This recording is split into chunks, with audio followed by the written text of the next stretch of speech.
Malapit nang makilala ng buong mundo ang susunod na Pangulo ng Estados Unidos mula sa tapatan ng dalawang bigating mga kandidato ng Partidong Democratic at Republican. Maglalaban sa pwesto ang dating Pangulo na si Donald Trump at ang Vice-Presidente sa kasalukuyan na si Kamala Harris. Marahil ay nagtataka ang ilan sa kung sino ba si Kamala Harris, bakit kaya nila ito inendorso, at ano nga ba ang nalalaman nito sa usapin ng politika. Kinikilala ngayon si Kamala Harris bilang ika-49 na Vice-Presidente ng Estados Unidos mula sa demokratikong administrasyon ni Pangulong Joe Biden. Matatandaan na inendorso ni Biden si Harris bilang kandidato sa pagkapangulo ng Democratic Party. Ito ay matapos niyang magdesisyon na umurong.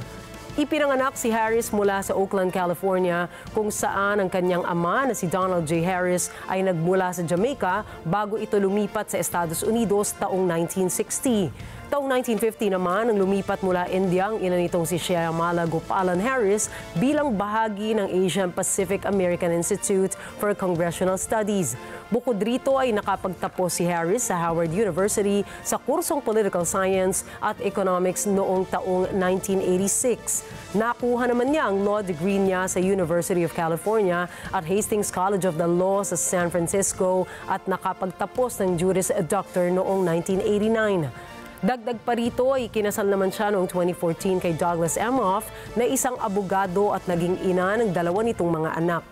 Nakapagsulat din si Harris ng 3 mga libro gaya ng kanyang memoir na The Truths We Hold, An American Journey, Superheroes Are Everywhere at Smart on Crime.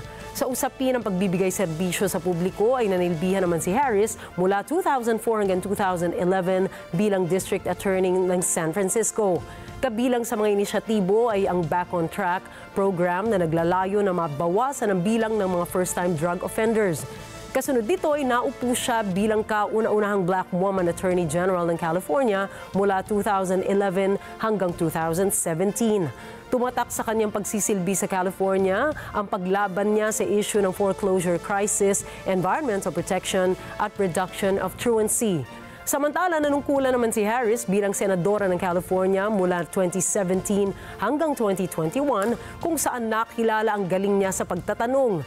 Kabilang sa mga advokasya na kanyang isinulong ay ang social justice, healthcare, civil rights at criminal justice reform. Hinawakan din ni Harris bilang senadora ang ilan sa mabibigat na trabaho sa loob ng Senate Committee. Kasama rito ang Committee ng Judiciary Committee, Intelligence Committee, the Homeland Security and Governmental Affairs Committee at ang Budget Committee. Sa ngayon ay siya na ang kauna-unahang Black at Indian American na naging Vice-Presidente ng Estados Unidos. Dagdag pa rito ang makasaysayang pagkakaupo niya sa isa sa pinakamataas na pwesto sa gobyerno ng Estados Unidos bilang isang babae.